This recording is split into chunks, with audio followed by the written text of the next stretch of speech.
was a little bit worried, that I might have to cease operations. Anyhow, okay, so we are live. Hello, everyone. This is Dwight Woods, the Jeet Kune Rebel, and this is Jeet Kune Dialogues episode number 224 with Mike. So on Facebook, it's Mike Wolf, Correct. but that's not actually the name, No. That's not my government name. My government name is Mike Wolfert, is my right? actual name. But since I was a kid in high school, even if you meet somebody, they're gonna call you Wolf. It just Yeah, happens. It's not even yeah. planned. I don't tell people to do that. So when I made my Facebook account, I just put that in there Yeah. because I'm most known as that. Uh, Hey, well, it's a cool name, yeah. right? I had a student here, Muay Thai student, way back. That was his fighting name. Um, and anyhow, enough of that. So like I said to you off camera, I'm really excited to talk to you. I asked you to say, well, first of all, apologies for calling you Mike Young when I Yes. did Yes. when I did Okay. the postcard. So I was trying to work that out, and here's what I think it was. A few days before, Rick Young of Scotland had put a picture of himself and Terry Barnett with Sifu Inosano. And then sometime after that, when I was looking up stuff for you, there was a picture of you and the whole Princeton crew, including Mike Lee. And I think somewhere in my brain, right, I was, and then there is a JKD guy named Mike Young also. So Okay. I apologize. I That's just messed okay. that up. I messed that up like royally, right? And then the other thing I have to apologize for, but you need to explain this to me. I put a little caption for today's episode, train hard, train for life, because I saw a picture of you with that in the background. But that's not your motto, right? You were at somebody's school. Yes. That picture was taken. I was doing a knife defense seminar at my buddy's taekwondo school, Ah, and that was his motto on the wall and everything else. And okay. believe me, it's a great motto. It just wasn't mine. Yeah, Yeah. right. Okay. Uh, So on my school, I got absorb what is useful, discard what is useless. That's mhm, what I have on my wall. And mhm. then the truth in combat is individual for everyone in this style. The old Bruce Lee saying. Yeah, You know, yeah.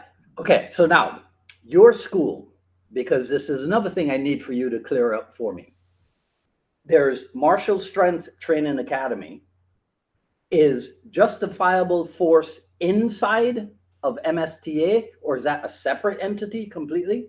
it's well, I started out with Just Bible Force originally, and that was where I would do seminars based on my experience as a law enforcement officer and a law enforcement officer trainer in an Right, academy as my day job. Right, so that's what my day job is. right. So I Okay. bring self defense, defensive tactics, firearms, combatives to Hmm. citizens, but from the standpoint of the legal aspect, which is also a big part that's missing in self defense in general and martial arts as well, Hmm. because a lot of people can do martial arts, but the real question is when do I do martial arts and why do I do martial arts in the part of combat or self defense? Okay, You know, that's so funny.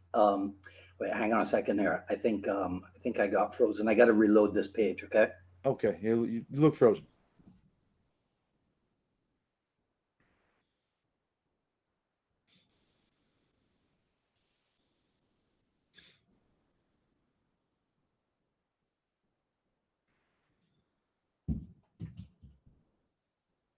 Okay. All right. Well, So just far before, so I would teach the legal aspects of defending yourself with the actual techniques, we say, of how to defend yourself. So mhm, whether it's non-deadly force, right, whether you're punching or kicking somebody, or whether it's deadly force, where we're dealing with firearms or edge weapons and things like that. Because if right. you use a knife on somebody or a gun, you better have the right legal justification of know what you're doing. Yeah. So, and most citizens, especially gun guys or even collie guys or knife guys, they don't really know that aspect. They just know the technique, Hmm. and you'll see people get in trouble sometimes for doing the Yeah. wrong thing. Yeah. I was smiling earlier because when I just knew it, even before I asked you to send me, like credentials, and I got that resume right? I was like, I bet you this guy is law enforcement Yeah. because you have that law enforcement look. Oh, Yeah, I could envision you in like a state trooper yeah. uniform, but but that's not what you are, is Yeah. it? Yeah. No, I work in the field of corrections. Okay, So that's my field. yeah. Um, in New Jersey, we are law enforcement. Some states aren't, but Hmm. we have the same police powers as any law enforcement agency. Right. And I work in training, so I train recruits to go into the prison. That's my day job. Defensive tactics and all those things we talked about is Hmm. what I train regularly. Hmm. And then obviously I got into that through the martial arts, through training martial arts. Yeah, it was interesting that you differentiated between martial arts and self-defense. And I think you should because and here it is. We have the distinction and the Jeet Kune no forms. We have sport, which we all know. Hmm.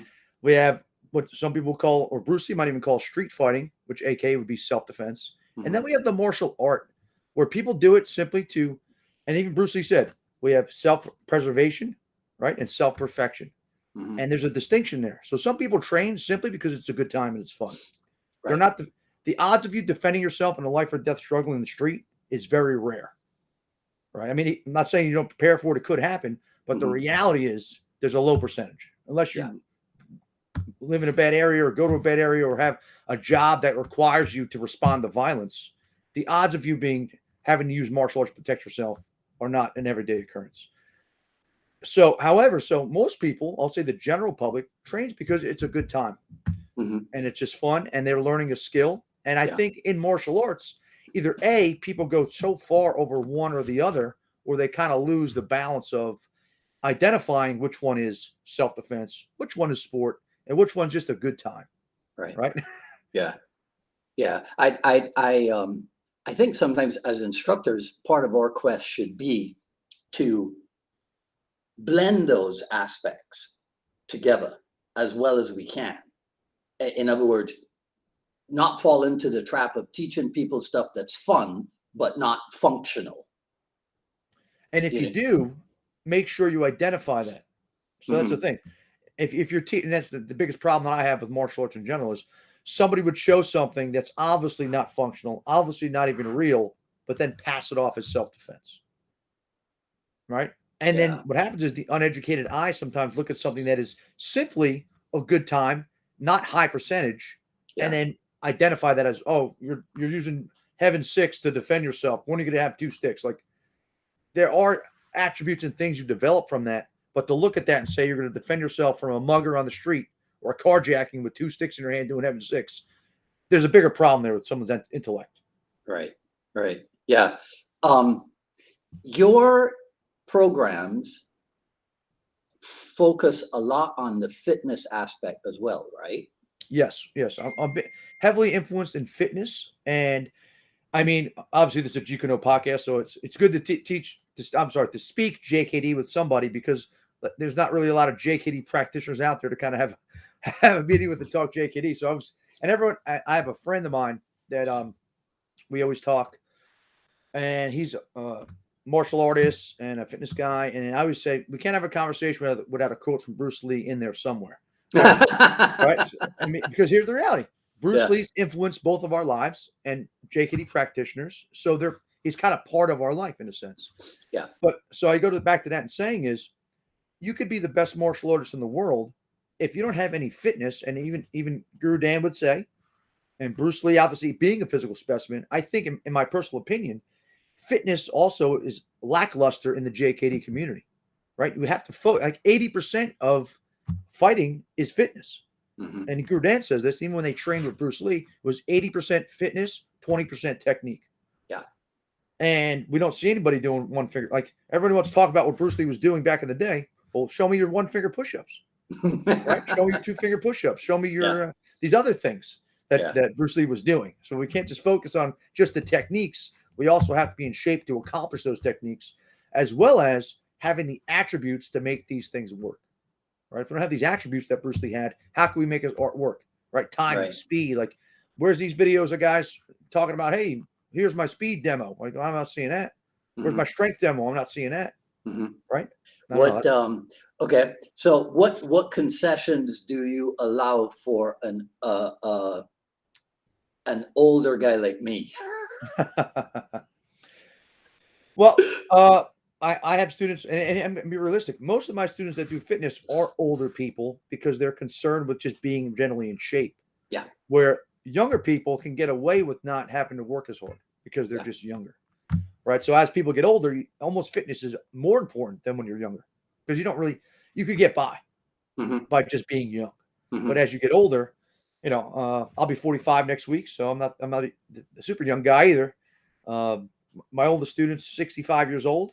Yeah, He's still training regularly, but I think everything, as we all know in martial arts, it's always a journey of self exploration and self expression, right? And I think yeah, that's where it kind of gets lost for people too, is especially as we get older, people want to do what they did when they were 20 years old, right. right? And as we all know and say, the thing why Bruce Lee is so immortalized is he never got old.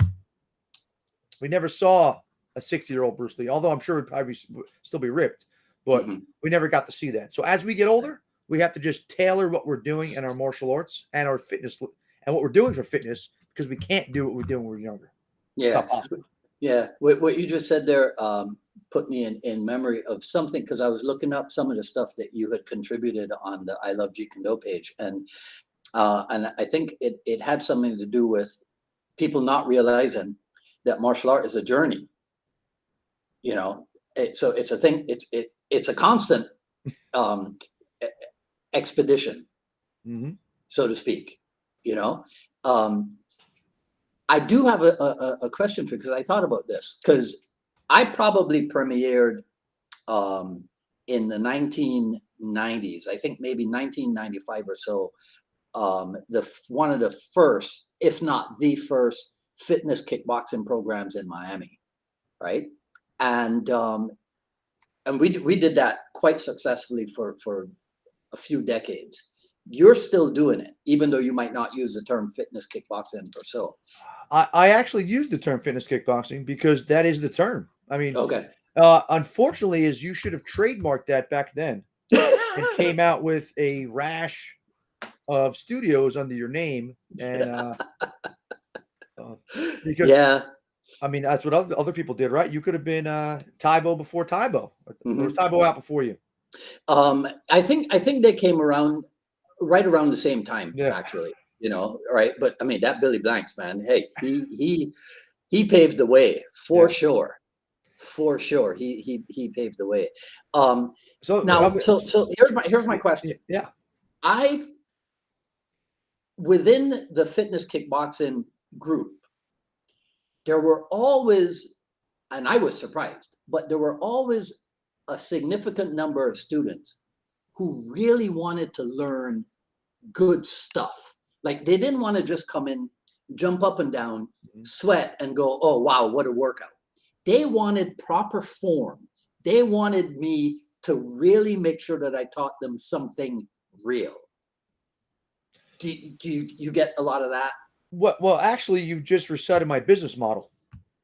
All right, so that's kind of what we're based on. So, how I got into fitness kickboxing was about 2015.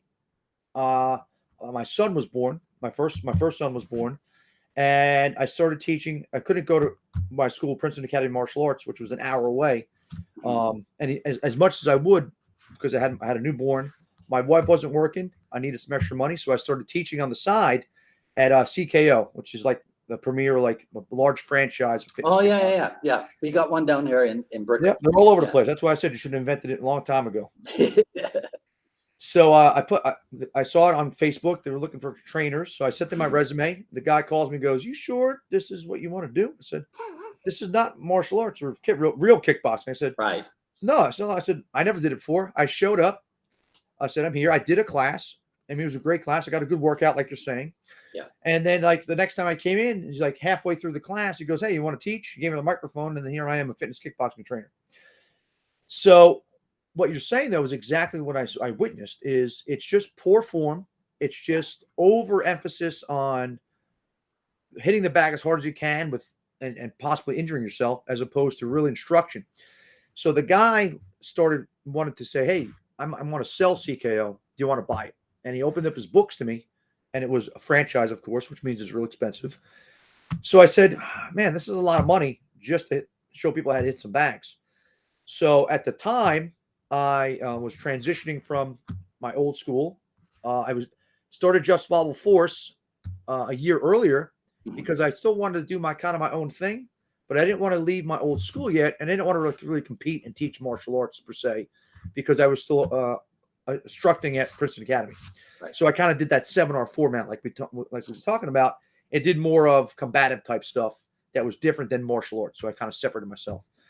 But then when I opened up the guy's books of CKO, I said I could do this for a fraction of the cost, and then kind of here we are. So I opened up in 2017, survived COVID, and we're celebrating our 5-year anniversary next month.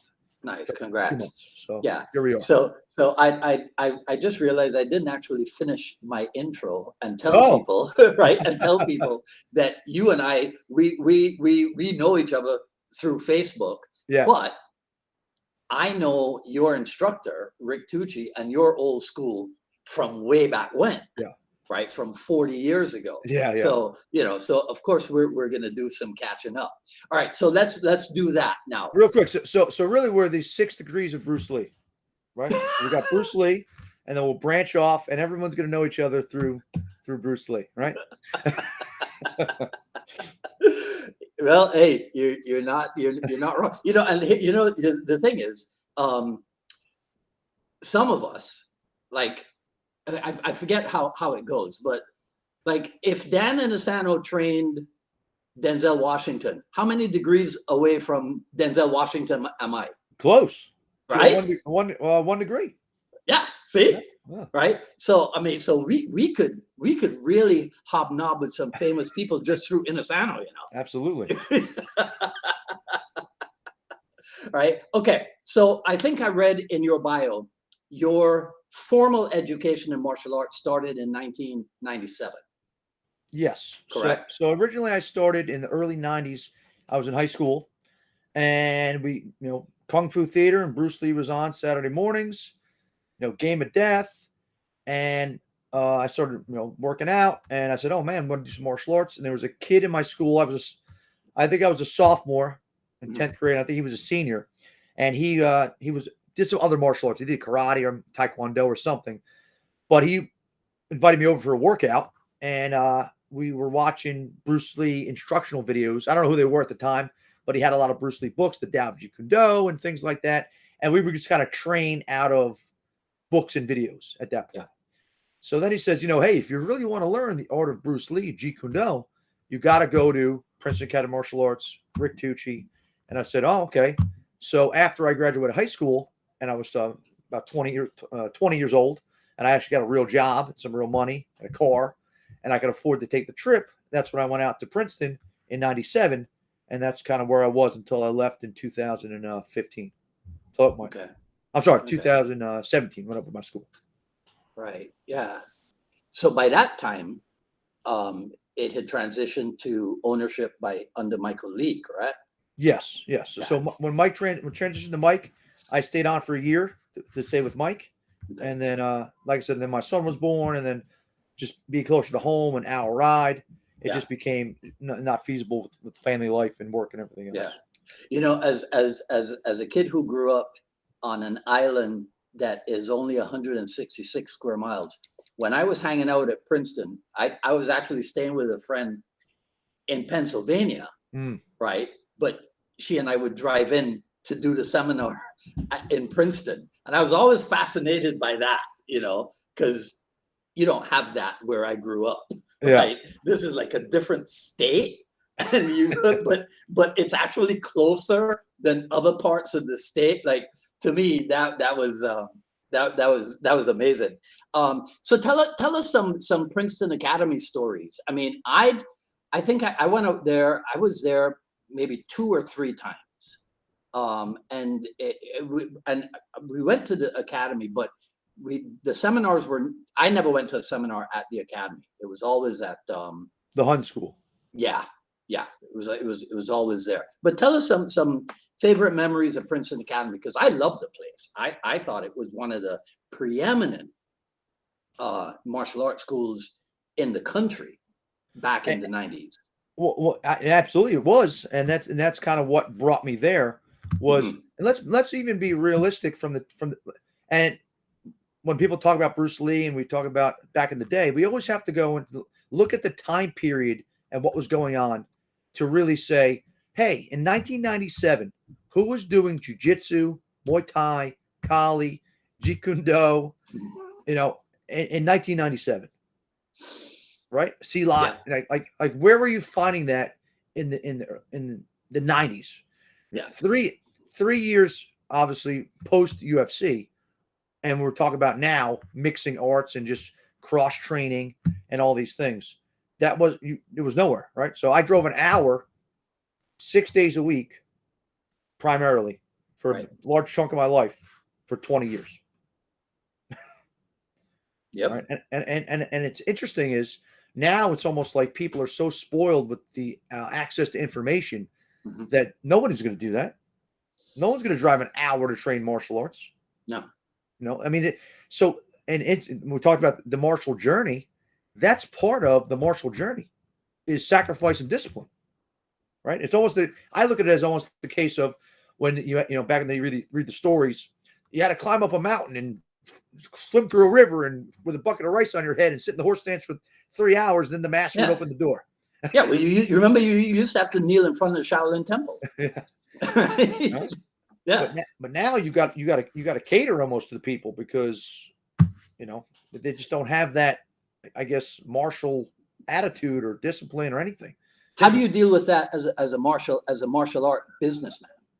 Well, here's the thing. Even though I own a business and I attempt to be a businessman, this is not my real job.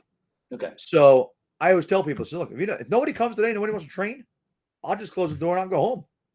Right? I don't need a martial arts school. Mm-hmm. And I think what keeps people in the martial arts, and if you're in it for money, although some people are, they're attempting to and some people are very successful and make a lot of money. But I do it, I assume you do it, simply for the passion of the martial arts. Right. So that's really what drives us. So the minute you're not motivated anymore, I'll just close. Yeah. All right. I got 6 years to go and I'm retired. So yeah, I got 6 more years to go. Yeah. There definitely is an advantage. I mean, having done it both ways, right? As what do the cool kids call it now? The side hustle. Yes. Right? Yeah. So having done it as the side hustle for a while, and then doing it full time, where it was the only source of income, right? It is something that you have to deal with, and I was always afraid of being called a sellout. Mhm. But I was more afraid not of people calling me a sellout. I was more afraid of not living up to my own standards and doing things which I considered to be selling out. So I was never a fan of that. So I wondered what your take was on that balance, because I know that for you, balance is like the goal, right? It balances is the key to life, really, right? Yeah. We're balancing everything. We're balancing family, we're balancing career, we're balancing relationships with friends.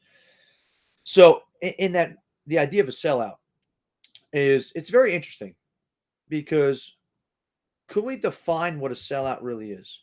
And the idea, and I think that's the problem with Jeet Kune Do from its origin, is that Bruce Lee and JKD are so untraditional that we shunned anything traditional, even if it meant traditionally wise, like a Taekwondo school would make money because they do some kind of practices.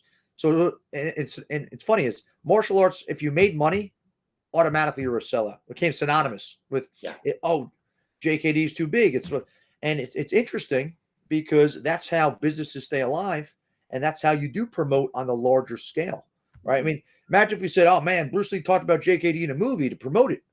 He sold out. He went to the masses." All right. I mean, but I think collectively nobody really put JKD at the forefront and made it a real business where then people can now promote it at a larger scale, similar to what the Gracies have done in Brazilian Jiu-Jitsu. Yeah. I mean, Yeah. think about it. Everything, we got Gracie Jiu-Jitsu and all the Jiu-Jitsu kind of stemmed off that at some point. Yes, I don't want to get, there are other lineage besides the Gracies, of course. But I'll say is the Gracies are the best at promoting their brand of Jiu-Jitsu, where JKD practitioners are the worst. Okay. We're the worst. Yeah. As far as like promoting and like really kind of getting JKD out there, because as you know, a lot of people are still unfamiliar. They're even unfamiliar that Bruce Lee actually did real martial arts. Right. Nowadays, of course, not. I mean, in the 90s, a little different, but I'll say nowadays. And isn't that fascinating when there's so much information at people's fingertips? Mm-hmm. So how is that possible, right? So have you ever sat down and tried to reason out why it is that it's in that state? Everybody knows Bruce Lee, but not as many. But that same percentage of people who know Bruce Lee do not know he was a real martial artist and do not know that he had his own martial art method. Well, I think it's relatively, even though there's a lot of it, it's still relatively uncommon as opposed to all martial arts. So most people just identify martial arts as karate or taekwondo, right? Like I even got a school by me. They do taekwondo, but they have karate on their sign. Still, right? Really? They have an identity crisis because it's advertising, right? People know karate still. I mean, look at the Karate Kid series. It came back, and let's look at everybody knows karate. Right. But so the terms is synonymous with martial arts. Where Jeet Kune or JKD, yes, they know Bruce Lee. They know as an actor, and they even know he did martial arts, but they don't really know the type or the name or any of his philosophies or things like that. And we all know Google, of course, you can just Google it. But I also think of this: most people that come to martial arts, they just kind of show up, and they don't really do a lot of research on their own. And here's the reality: they don't even know why they want to do it. Sometimes, why are you here? Most people say what? Self-defense. And if I asked you what is self-defense, they'll go, yeah, I just want to defend myself. But what does that mean? Do you want to defend yourself from a carjacking? Do you want to defend yourself from a home invasion? Do you want to defend yourself from a mugger? Right? These are all different scenarios that all require different types of training. Right? And does JKD go to assess you? Teach you how to stop a carjacking? Is JKD answer that? I mean, it could. It could. Yeah. But are people using JKD to assess a car? That's another question. Yeah. Yeah. When they say, my theory is this, I need your take on it. When they say, I want to learn how to defend myself, I always interpreted that when I was running my school as them saying, I'm interested in self-development. Yeah. And I would go from there. And I agree with you 100%. And I think earlier we touched upon this, is that's kind of what's missing from the martial arts, because we're going too far with combatives where guys are wearing fatigues and knives on their chest and all this crazy stuff. And then we have people now that are sport, right? We're going too far into MMA, and has MMA lost the idea of a martial art versus martial sport? Yeah. And I think self-development, right? The art of self-mastery is where most people are going to benefit from the martial arts and why they come there, but they just don't know it yet. Right? Because they're not even familiar with the concept. Right. Right. Yeah. When I was running my school and I had to position myself against MMA, I just used to describe MMA as martial art meeting what was it? I used hip hop, the blend of hip hop and martial art, right? Because I used to tell people, because you look at it in the 1980s in basketball, Jordan and the big tall guy from the Celtics, Larry Bird, right? Okay. Look at how those guys dressed. They wore shorts. They wore basketball shorts. Short shorts back then too. Right. When hip hop invaded the NBA, right? What happened? Then the shorts became these long shorts, right? And all this nonsense. So I said, so ultimately, rap music started out as a fun thing that you could sing along to and that you could dance to. And then it developed into this East Coast versus West Coast and the Glock and the Gat and the 9 and all this stuff. That's what happened ultimately in the martial art world, and we ended up with that hip hop culture, right? And somebody will crucify me for saying this, right? But it's that culture invaded the martial art, and then it was all about trash talking and this versus that and the next and whatever. Right? So they all took a page out of Muhammad Ali's book anyway. Right? Because a sport is about selling, right? It's about pay-per-view buys. It's about putting eyes on the TV and butts in the seats. And that's what people are interested in. Controversy. They're interested in these kind of things. This is why I know the news outlets are what they are, and people are fixated on these things because that's what sells, right? Controversy sells. Yes. And we're in martial arts, we're attempting to avoid controversy and be one with ourselves and be humble, right? and all of those martial arts things that we learn, right? Discipline, honor, courage is kind of why you come to martial arts. Yeah. You know what I hate to admit? On the Facebook page, I love Jeet Kune.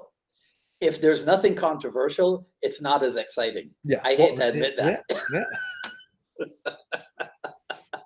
Right? I still dream that one day the controversy will be about we have too much training video stuff on the page, right? It won't be the talking. It'll be like, we got too much. No. You guys are putting up too much training stuff. I can't keep up. I'd love that to become the controversy. No, I agree. And I know, and we'll talk some controversy here, right? So original JKD concepts, do we wear kung fu still? Do we still wear kung fu suits? I mean, regardless of what it is, I think everybody, and that's really what Bruce Lee's saying, is everybody has something to offer in the martial arts, right? Regardless of your style, regardless of your affiliation, everybody could share something. But unfortunately, most people want to criticize, right? And that's the idea. I mean, you post a video, it's like 3-minute video, everything's great, and then one time the guy drops his hand. Oh man, Mark 3.21, 3 minutes 21 seconds. You keep your left hand up. Thanks. Yeah. Right? Like you don't know that either, right? But yeah. Of course, that guy, every time he throws a punch, his hand's glued to his face. Oh yeah. Right? Yeah. Or the same. Where's his video? Well, there is none. It doesn't exist. We won't find it. Right? It's like Bigfoot, right? We'll be searching for that forever. Yeah. It's true. It's almost like Hollywood. It's like if you want to know what somebody in Hollywood what their politics are, you can tell what it is by how silent they are. Yeah. Right. So it's like you could tell what this guy's skill level is by how few videos of him there are out there. Right. Yeah. Absolutely. I mean, but martial arts, politics, and religion are kind of like almost synonymous, right? I mean, people really have these devout ideologies about their martial arts and whatever martial arts is. I mean, and unfortunately, Bruce Lee was aware of this in the 60s and said, don't do that. Right. So as a JKD person, or I won't even use that term, as a person that studies the philosophies of Bruce Lee and what he was saying and learning from them, you would be the opposite of that. You would be encouraging of everything, and you would be using the scientific method and seeing what's out there and the newest thing that's out there and trying it and saying, does that work or don't work? Throw it away or keep it. Mm-hmm. But people are still stuck in the 60s and whatever else they're doing, as opposed to being innovative. I mean, yeah. Imagine if we just used the same scientific methods we used in the 60s with medicine. Right. Or law or anything. Right. And we just continued doing what we did in the 60s. And we didn't improve upon anything. And we just said, JFK said this and did this, so this is what we follow now still. Right? Because he was Yeah. present in the 60s. Right. Yeah. Maybe. How is it possible to keep referring to Jeet Kune as the scientific method when it's like, but I don't look at anything Yeah. past the 60s or 70s. But it's the scientific method. Yeah. It's like, okay. All right. I get that. Right. And what's even more interesting is when people who contributed to the early science of Jeet Kune, so a guy like Dan Inosanto that adopts training equipment from football Mhm. and brings it into martial art, right? You know, and just innovations like that, and then it's like it gets no credit for being that scientific, so to speak. You know what I mean? And I think once again, because of the access of information, we just have to respect the fact that they didn't have a kicking shield, they didn't have a focus mitt, they didn't even have the proper shoes, right? Heavy bags. I mean, none of this stuff even existed, Mm-hmm. right? So it's almost like they invented, like Einstein in the theory of relativity here. They found this stuff out from nothing, Yeah. which makes it more incredible than you invent some new jujitsu choke, right? Yeah. Based off of another choke that already exists, that probably existed 300 years ago in a book we haven't found yet. Right. Yeah. Because did you who did I hear the story from? It's either from, I heard it from two people, from Cass Magda and Burt Richardson, and it was a bas relief carving in Cambodia in Angkor Wat, I think, of a rear naked choke. Right. Yeah. Yeah. Right. Yeah. It's almost like how we're, let's go back to original and concepts thing again. Have you ever been able to work out why somebody would say that, well, yeah, I've read everything that Bruce Lee has written, and it's got to be this way? Have you been able to work that out? I can't relate, because he says the complete opposite. Right. He says the complete opposite. Yeah. He even says, don't even be fixed on JKD the name. Just throw it out. Throw the whole thing out. Yeah. Just do you, in a sense, right? Self-exploration, self-mastery, self-expression, right? All of these things, right? So let's be realistic. Bruce Lee would not want us to follow him. Mm-hmm. He would not want us to. Mm-hmm. He would not want us to imitate him, because Mm-hmm. that is right off the rip not doing self-expression. Right. If we follow this, if we're just a carbon copy of our instructor or our teacher, what have we really learned? Only have we regurgitated. Right. The whole concept is to your own journey of self-mastery. And here it is. Who is the best teacher? Yourself. Mm-hmm. Right. Bruce Lee is the best with no teacher. If you want, you can say Ip Man was 3 years, which is debatable, of his Wing Chun training. Other than that, has no teacher. And that's who we're saying is the best. But if a guy tomorrow invented his own style, he would get crucified. Right? He would get crucified in this day and age.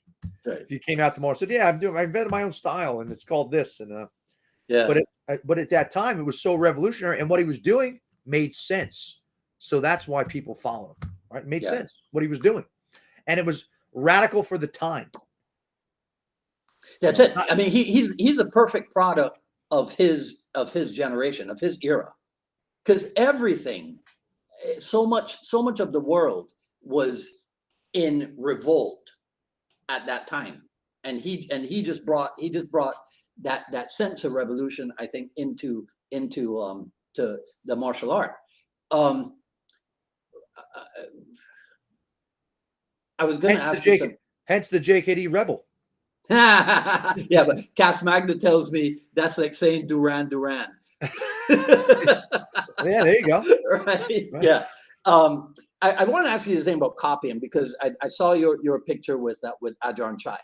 Yes. So I remember asking Sifu Dan once, and I was I was really talking about Ajahn Chai, right? I asked him if it's okay to try to copy someone else. And he says, yeah, if their way of doing things is considered to be the epitome of doing it.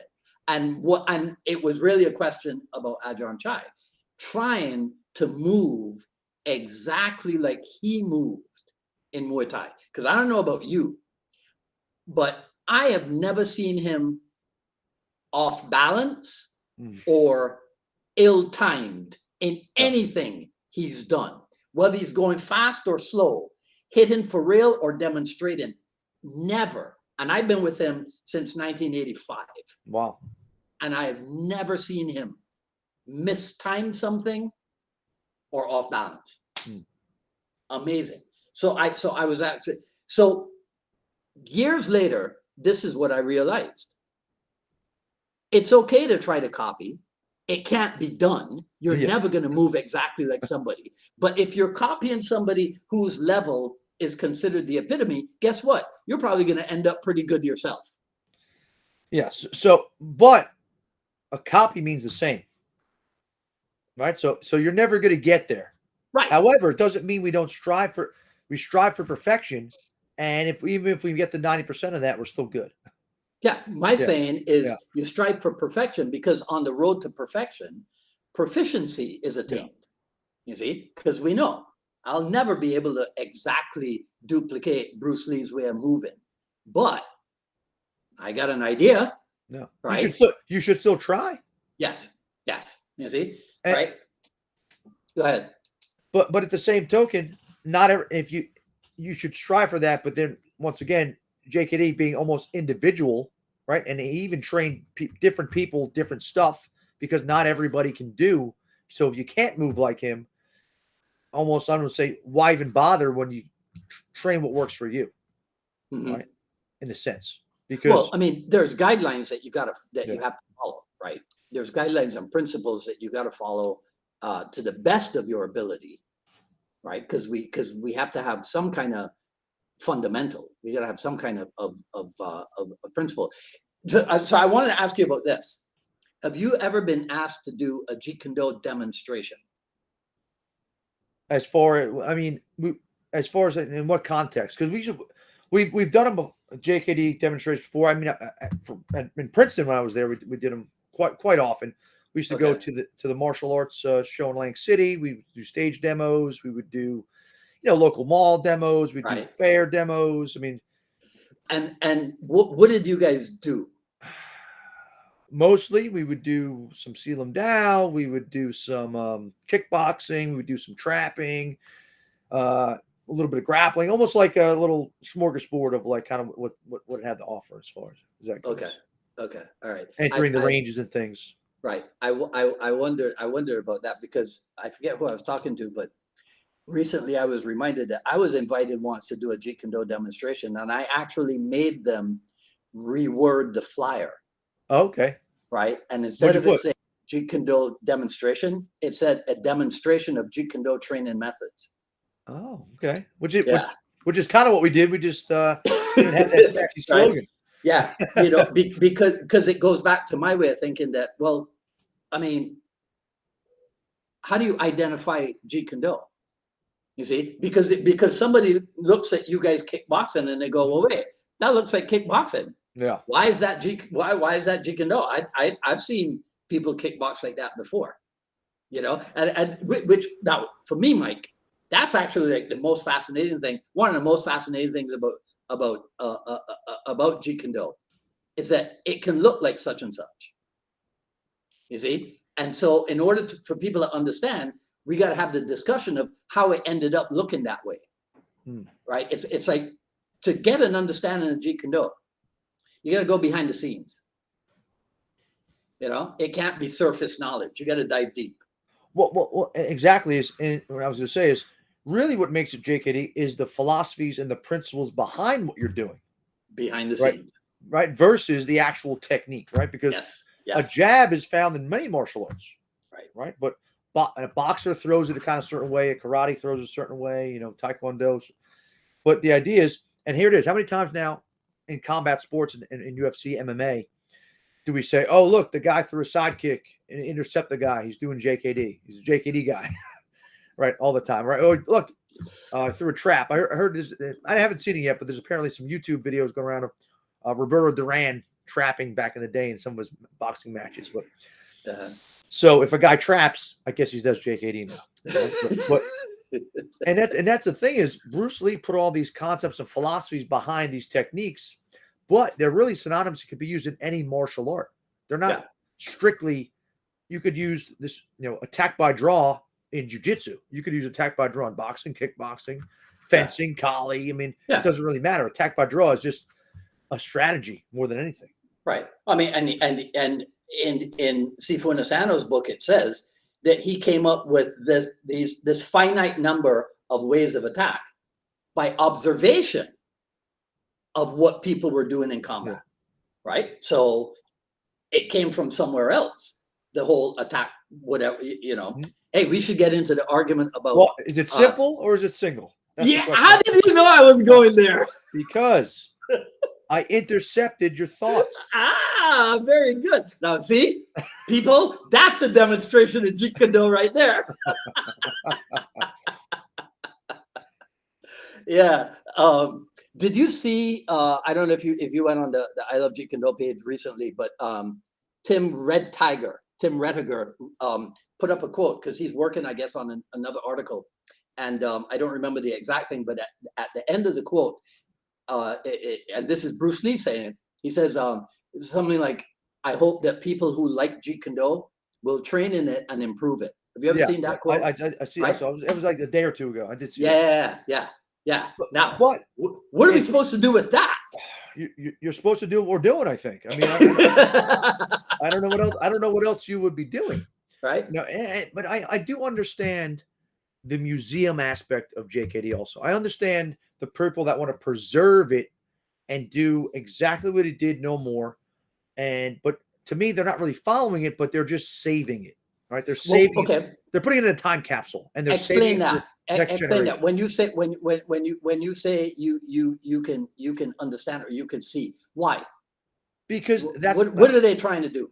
They're trying to collect it.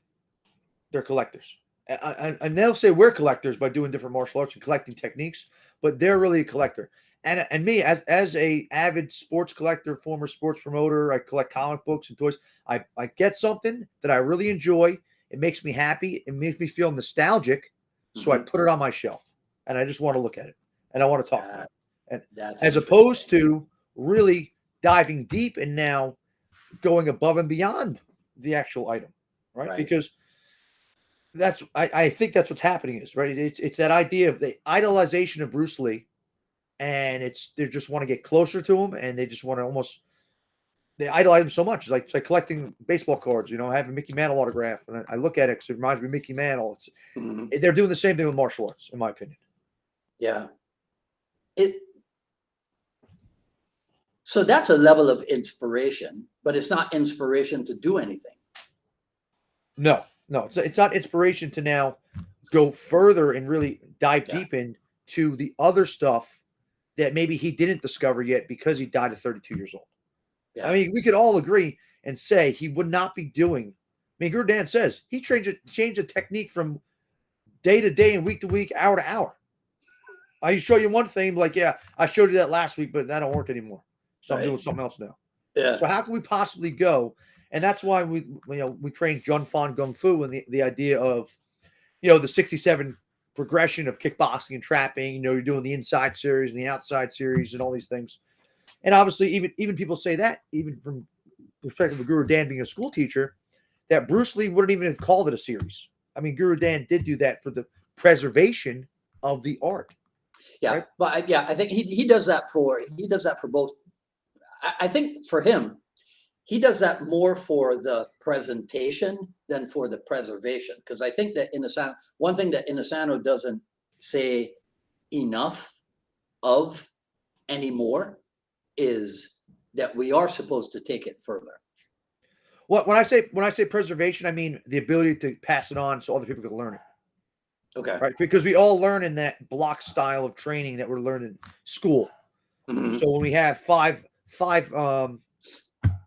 variations and we label them 1 to 5, I know I got to remember 5 things. Right. So it's just easier to remember when I say preservation. Yeah, I mean, not me. I look at the 5 and I go, I only like 2. but I tell people this when I train, and even my instructors, I said, doesn't matter if you like 2, you learn 5 because you don't know what your student's going to like or use, Yeah, and you well, don't just teach what you like, you teach what maybe they need. no. It's my world, right? They're just squirrels. They got to do as I say. See, I'm not as magnanimous as Dan Yeah. Inosanto is, Yeah. right? Plus he wants to know everything, And he does.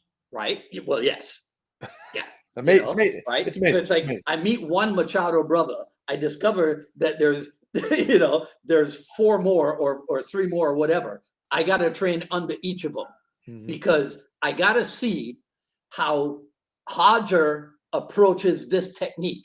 And then I'm going to go to John Jack and see how he approaches this technique.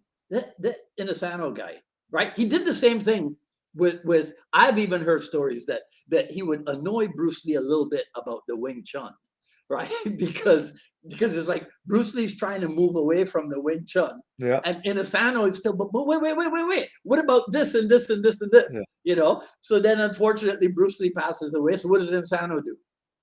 Goes to 8 different Wing Chun guys, Yeah. right? to get filled in. I mean, you got to admire it. You got to admire it. But I think a lot of people misunderstand it. And you guys in Princeton, in at one time, were kind of um, how should I say, not embroiled, but there was controversy with Princeton because of the interviews that Sifu Tucci did and what have you, and a lot of people were upset. But what I'm saying is, because you were so preeminent, because you were such a preeminent concept schools, you're gonna attract criticism Mhm. because you were so identified with Dan Inosanto. How did you guys deal with that? How did you handle that? I mean, just training at the school. I mean, you got to understand too. That was really before the internet. Back then. Okay. So there really wasn't a lot of like controversy as far as like you would see now of mass information, right?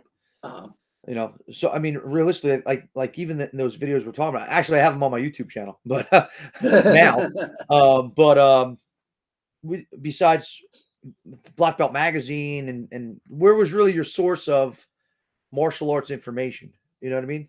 yeah. As far as controversial, like now, where it's almost bombarded on Facebook and everything else.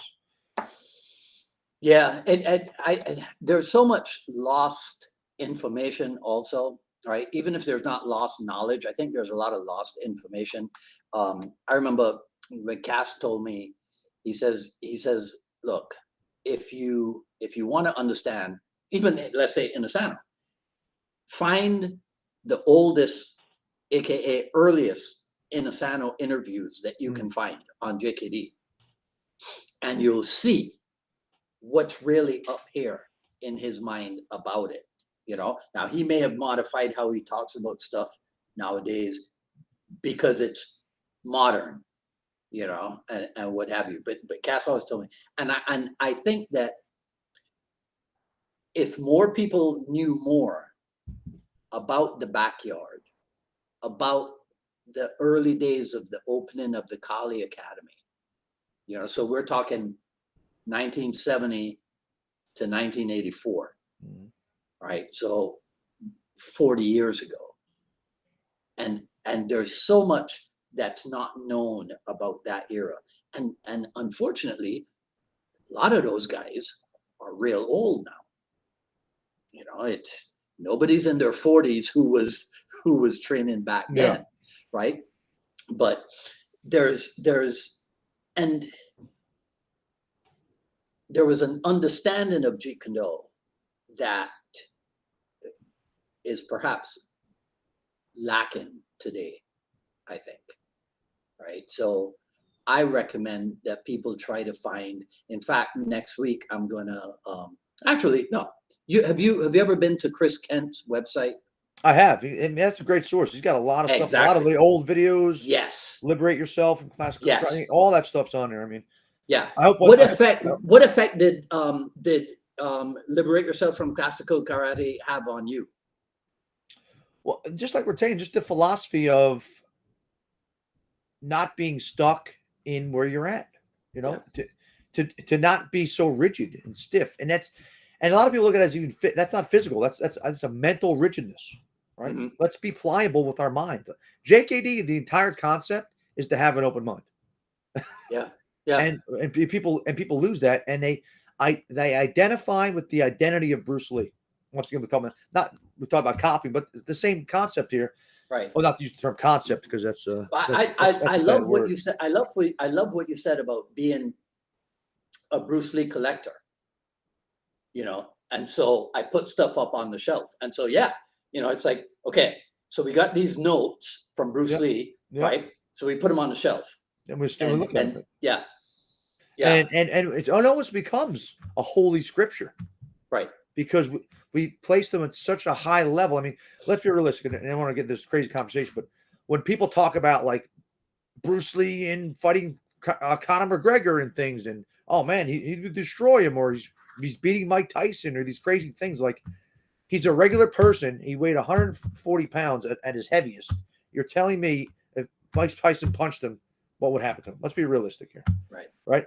Let's separate fake ideology of a demigod, his philosophy, the martial arts, the movies, and look about what we're actually doing. And for me, what's the most important is if we're doing JKD is the philosophy aspect of what he's doing, the self-mastery, the self-preservation, the idea that the self-perfection, this concept that we're here, martial arts is here to make you a better person. And everybody goes into it for like even me. I'm 20 years old. I wanted to fight. I want to be a good fighter. I want to defend myself. And then you realize I don't really need this, right? You really need the inner work that martial arts give you, not the outer work. Yeah. Hey, being a fitness professional, right? In order to be a fitness professional, you have to keep up with the trends, or even if not the trends, you have to stay current with the evolution, right, of fitness training. Which did that come to you out of martial art, or did it get into your martial art? Which one influenced which first? Well, I do unconventional training, so I do like the JKD of fitness. Yeah. So I like all different modalities. So I'm big on the mace. I'm familiar with the mace, so I'm big on the mace. Like I'm having a guy that does the hydrocore. It's like a Bulgarian bag version filled with water. So I do seminars with all these guys. I bring me almost like it's almost in my place for me. It reminds me of like the 90s and 80s where I bring in all these unconventional trainers and they teach me their modalities like seminar format. So we'll have mace guys and hydrocore, and I do ropes and TRX and clubs, steel clubs. We pioneered TRX in Miami. Really? Yeah. Yeah. Yeah, we pioneered TRX in Miami. I remember, and we were on a cruise, my old girlfriend and I, and they were just introducing TRX on the cruise line in their gym, right? And we had been training and teaching it in our fitness kickboxing classes, right? So it's like we went in there, and she ended up coaching the instructors. Right. It was fabulous. Okay. So it's not possible for you then to not have a constant fresh perspective on what it is that you're doing. No, it's not. I think it's twofold. Either to me, it just also keeps it interesting, and it keeps it fresh, and you're always learning something, but something that you're learning always coincides or transpires with something else, right? So if you're doing Kali footwork. Well, you could use that footwork in kickboxing. Yes. You could use it somewhere else, right? If you're doing a separate an exercise, that exercise can translate into jiu-jitsu, right? Because so it's everything kind of lends itself to something else. And I think the more ways you can move your body, the better. The better, right? The better. Yeah. And you're just keeping training fresh and not getting bored, and then keeping your mind fresh and not getting bored, not getting stale, right? We're not getting stale. We're staying fresh. Have you ever looked at you're talking about stuff, and I'm remembering the different people that influenced what we did in fitness kickboxing. You ever heard of Matt Fury? Absolutely, yeah. Okay. Combat conditioning, I believe, was yeah. Uh-huh. Yeah. Scott Sonnen. Yes. The tack fit stuff. Yep. Yeah.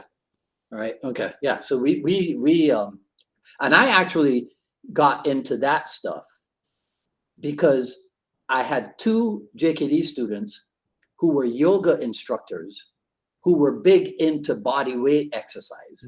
And so they introduced me to Matt Fury. And Matt Fury introduced me to the guy who became my marketing mentor, Dan Kennedy, because Matt Fury, right? So I was one of maybe only 2 or 3 Dan Kennedy students who were full-time martial artists. Everybody else was into like real businesses, right? Yeah. We were his martial arts people. So if you could fix the problems in the Jeet Kune world, Mike, what would you do? To me, it's about, I know it's going to sound silly, can't we all just get along, right? It's really about unity, right? It's about some type of unified getting together. Like, listen, I have no problem. If somebody wants to teach me original JKD, I'm all for it to learn it. But I don't think an original JKD guy will let us teach them concepts. Right? Yeah. We're the ones that are saying, show me what you got. If it's good, I'm going to use it. If it's not good, I'm going to trash it. Right. When I looked at your list of credentials, and I go, man, a guy like this, a guy with this type of background, a guy that lives this way, has to be amused by the Facebook arguments. Oh yeah, I love it. I love it. Although I don't enjoy controversy, I enjoy controversy when I'm not in it. Right? Yeah. So you're watching a car wreck, right? It's like you're watching a car wreck and you're the rubbernecker. You're driving down the road. I cannot stop looking at it. The arguments are so far removed from like reality and what's important. I question mental illness a lot of times. I really do. I mean, there's got to be a problem there. Yeah. Because it's so interesting. And and like you're saying earlier, I wish more people would just be training JKD as opposed to just talking about it. Because that's where the answers are. Or just not even talking, but criticizing other people's. All right. Worry about yourself. What are you doing? All right. We know what Bruce Lee was doing, but what are you doing? Yeah. Right. Get out there and do your finger jab for 8 hours and then come back and post your video. Right. As opposed to now criticizing, and not even criticizing like a person like myself, although I'm not on there enough to get criticized, but criticizing Guru Dan, right? Or criticizing other people. I think last week somebody criticized Richard Bastilio, who was like the nicest guy in the world, right? Criticizing that guy, right? And once again, even criticizing people that aren't going to defend themselves. So, like, what is even the point? Like, what are you doing? It's just interesting. Yeah, we're living in interesting times. That's all I got to say. We're living in interesting times. Yeah, we sure are. I don't want to bring. I mean, it's reality, so it's not really a downer. But you have a take on this Uvalde thing, because as more information comes out, did these guys make mistakes, serious mistakes? You're referring to the active shooter incident? Yeah. Well, I don't know. So if you could tell me, I don't know the information, but if you could tell me what the information that you have believe that was mistakes, and I could as I'm an active shooter instructor, so I could tell you about active shooter response. Yeah. What mistakes did you hear? Because I don't know too much about the information. I don't know too much about the Okay, so in the beginning, it was that there was the active shooter Mhm. and nobody went in. Okay. Right? The law enforcement, there was a bunch of people there and nobody went in. And then ultimately, the Border Patrol Tactical Unit, they show up and those guys went in. So in a general active shooter response, if you got there by yourself and you waited, you go in. There is no waiting. So the old school of waiting for SWAT tactics to come is no longer the case. This could be a come as you are event, right? So if you might be there by yourself as a regular patrolman, and you just go in. Generally, if you get there on the scene and there's like another guy there, that's a bonus. But you're not to wait outside. You're to make entry, and run to the gunfire. That's exactly what we're teaching. If you don't hear gunfire, you're going to start clearing rooms until you find the shooter. But what I did read is, which I don't know if it's true or not, is that when the person was barricaded, and if the person is a barricaded subject, meaning he goes from active to static, right? So a static person, if there's no victims in that room and he's in there by himself, you would wait outside, right? Because there's no one to save. So you wouldn't go and risk getting injured or killed to save nobody inside of a room. Right. So, but as the scene is still active, you are to respond and not to wait outside. That's not proper tactics. That's we'll say across the United States, those tactics are the same of what is taught and all the different methods. And all the methods are you go in, you don't wait outside.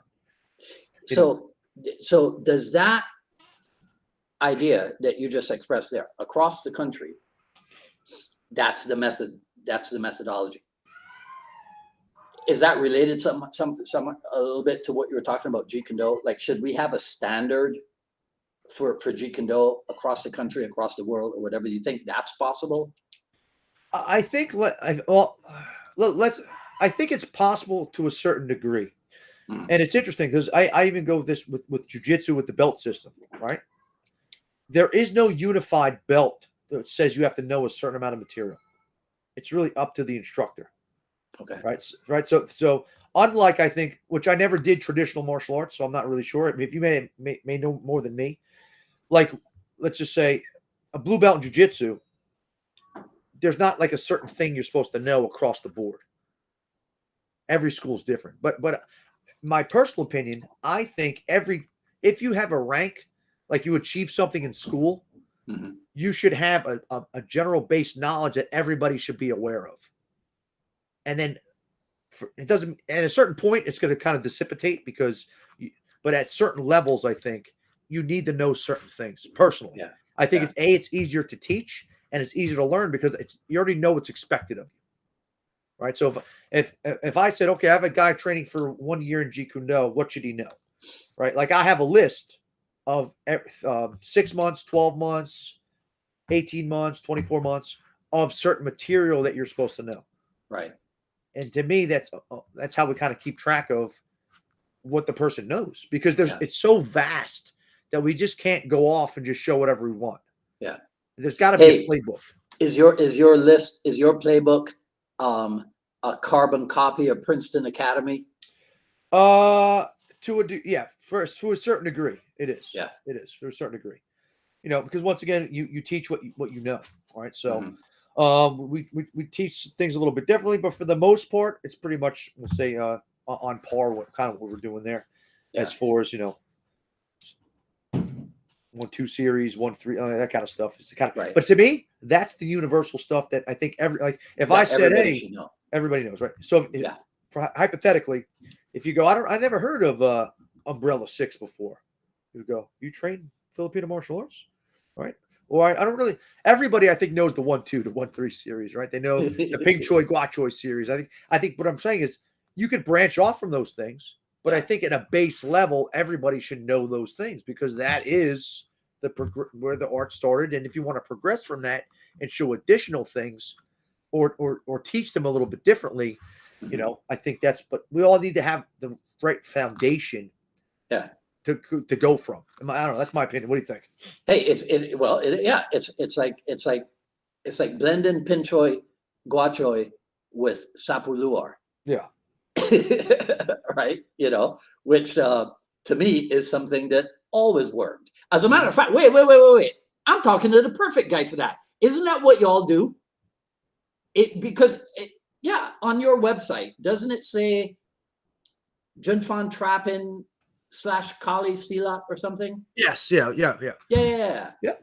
So actually, what was happening is to get more involved with the trapping. We actually did a trapping class where we do half, Wing Chun per se, and then JKD Wing Chun, and then half FMA, Kali, Silat trapping. So we'll add in, and then and I still enjoy. I keep everything separate, and if I do blend, I think that's important for the JKD purists out there.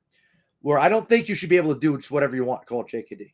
I don't believe in that either. Even though we want to be progressive, I don't think you do a little bit of Muay Thai and then you do some limb destructions and you do some Kali and then you call it JKD. I don't believe in that either. I think everything should be separate, taught separately, so we understand the root of it. Because if we don't understand the root, and we don't understand the fundamentals, how can we even make it work?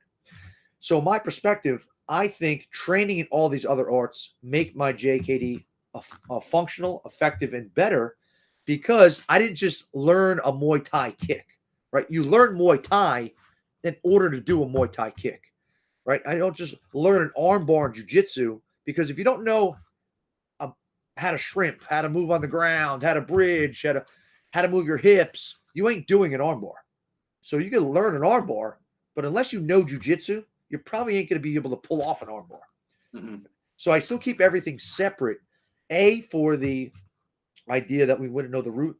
We want to learn the art from what it is, but then also is we want to understand where it came from and the history and all those other things. But then on your own, you put that stuff together, right? You blend it on your own. And we might do some blending in the class, but it's known that we're blending. We don't just blend for the sake of blending. Yeah. Right. So everything's separate. At the higher levels is where at the higher levels. Because how could I blend arts when I don't even know how to throw a punch? Right. Or I don't know how to throw a kick. How could I be doing all these things? Right. Yeah. I mean, you won't be able to. It's going to be very difficult. So I think at the higher level, that's when we start. Okay, now you can kickbox and trap and sweep and throw, and now throw a knife in there, throw a gun in there, and now we got a party. Yeah. All right. Mike Wolf, I just looked at the clock and realized we started early and we've gone way past the 60-minute mark, right? And I don't want your wife to be angry at me. Well, here it is. Who does a podcast at 6 o'clock on a Friday, Memorial Day weekend? We do. Right. We do. Yeah. Right. Yeah. Right. But tell her that I forced you into it. Right. So I'm the bad guy. And you were just trying to be kind to your JKD senior, yes. But listen, man, it's been a pleasure talking to you. I really enjoyed it. Yeah, me too. Thanks for having me on. And I got to tell you, I thank you for your service. I admire greatly people like you, and I'm really relieved that they're younger people like you with your mindset in the Jeet Kune world, because with people like you, it'll continue to grow. Thank you, sir. Appreciate it. All right. Okay. Thank you. Have a great weekend, man. You too. Thanks again. Enjoy the holiday. You too. All right. So that was Mike Wolf. Check him out on Facebook.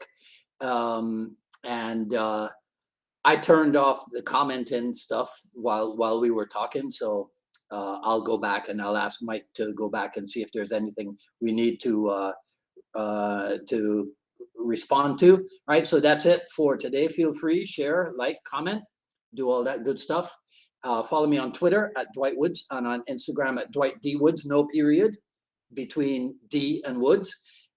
Next Friday, we will be on with Mark I'll make a joke of this. We'll be on with Mark Adelhair next Friday, right? I have to confirm the time with him because he's in the UK. You guys will get the joke next week, right? So hopefully I'll see some of you before then on Wednesday for the I Love Jeet Kune broadcast. Until then, this is Dwight Woods. You guys hang out until the next episode.